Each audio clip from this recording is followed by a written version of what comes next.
I first started this in spring of '77.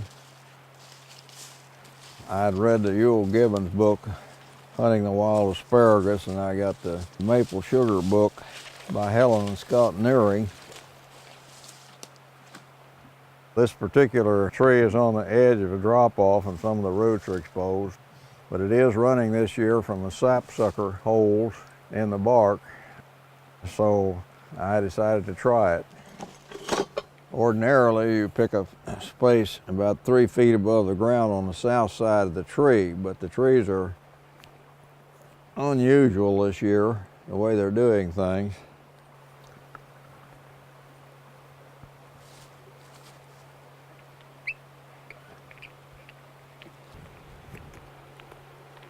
You don't use too big a bit, about the size of your little finger, the diameter of your little finger, and you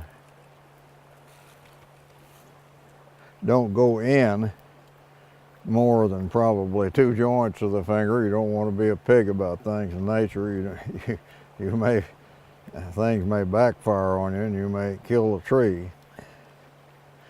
I like to make sure to get the extra chips out so they won't block the hole in the spout. In this case, the spouts are made out of ash, which has a sort of a natural pith center that you can ream out.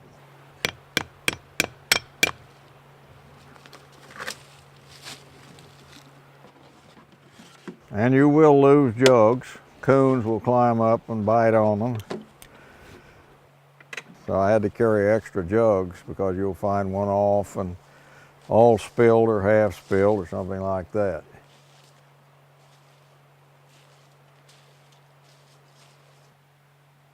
I'm going to pick up the first sap.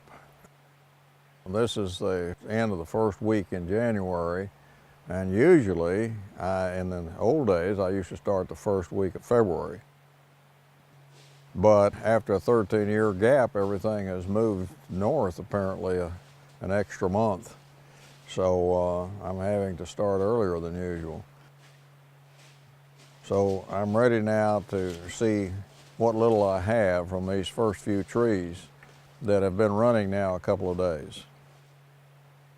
And what I do is simply collect the sap in the buckets with lids, because the minute that sap comes out on the bark of the tree, everything is trying to get it.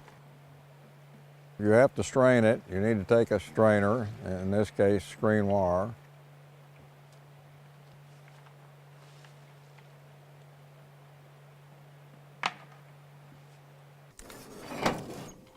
Okay, I've just finished boiling off about 4 or 5 gallons of sap, the very last that I collected this year from 26 taps on this side of the creek, because I couldn't get across the creek and count on getting back or anything, so I didn't tap any over there. And 26 are about as many as I can handle because they're scattered far apart, some of them. And what I did was to boil the sap down as quickly as I get it from the tree and get it to the cook-off place. I get it on the fire. I, of course, strain any of the bugs out of it because everything wants to get into it the minute it comes out of the tree. So as soon as I get it on the fire, I cook it down. In this case, I cook it down in flat steam table pans, stainless steel, and basically you just try to take it down as fast as possible until you get it to the stage that it's sort of, a nice tan tea color, and then you continue to cook it down. At that point, it's a lot safer for me to once I can get it into a 5-gallon bucket, I'll bring it over here and finish cooking it off on the fire with these 2 pans. I have one turned over the other. And once it gets down to within an inch or so of the bottom of the pan, it's wise to get it into a smaller vessel like this small round vessel here. Then you continue to cook it and watch it very carefully. You put your oldest and wisest kitchen person on the final stages. And the idea is to cook it down to the point at which it will drip off the spatula, drip off the edge of the spatula or fleeter or spoon, whatever you're using to skim with, and you need to skim all the time, all the foam off the top, all the impurities, and throw that away. The more you do, the better it is. At length, you will reach a stage in which you dip it in and it will sheet from the spoon. Instead of coming off in single drops like this, it will actually slide off in a little wider band.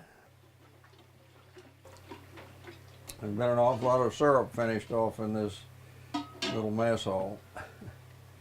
And there's been a great many whole wheat pancakes enjoyed here too, along with Jersey butter and other goodies. But that's in the past. Yes, this is how much syrup we received from the 4 or 5 gallons of sap. I didn't expect to get this much, actually. I think it's rather thin, but it has a good taste, and it seems like it'll be quite enjoyable on waffles or cakes on a cold morning.